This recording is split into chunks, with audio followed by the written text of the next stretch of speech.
ਅੱਜ ਤੁਹਾਨੂੰ ਭਰਾਵਾਂ ਨੂੰ ਦੱਸਾਂਦੇ ਜੀ ਬੱਕਰਿਆਂ ਵਿੱਚ ਮਸਾਲਾ ਤੁਸੀਂ ਕਿਹੜਾ ਇਸਤੇਮਾਲ ਕਰਾਣਾ ਹੈ। ਅੱਲਾ ਦੇ ਹੁਕਮ ਨਾਲ ਇਹ ਮਸਾਲਾ ਇਸਤੇਮਾਲ ਕਰਾਓ ਤੇ ਬੱਕਰਿਆਂ 'ਚ 100 ਬਿਮਾਰੀਆਂ ਤੋਂ ਤੁਹਾਡੇ ਜਾਨਵਰ ਬਚੇ ਰਹਿਣਗੇ।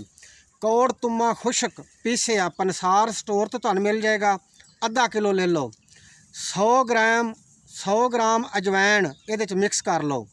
100 ਗ੍ਰਾਮ ਕਾਲਾ ਨਮਕ ਪੀਸਿਆ ਉਹ ਵੀ ਇਹਦੇ 'ਚ ਮਿਕਸ ਕਰ ਲਓ। 3 ਚੀਜ਼ਾਂ कौड़ तुम्मा खुशक हाफ के जी, 100 ग्राम अजवैन, 100 ग्राम काला नमक, तीनों चीज़ां अच्छे तरीके नाल मिक्स कर लो। गब्बन बकरी ने भी खिला सकते जे, बकरियां ने भी, कुरबानी वाले बकरियां ने भी। हफ्ते 3 खुराकां दिन च किसी टाइम भी खिला सकते हो। चावल खाण वाला चम्मच 1 चम्मच फी जानवर की खुराक है।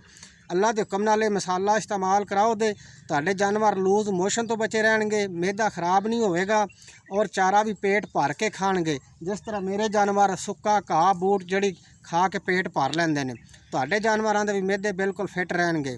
ते जिहड़े भरा वीडियो अच्छी लगे दूसरे भरावां तक लाजमी पहुँचाया करो। जज़ाकल्लाह।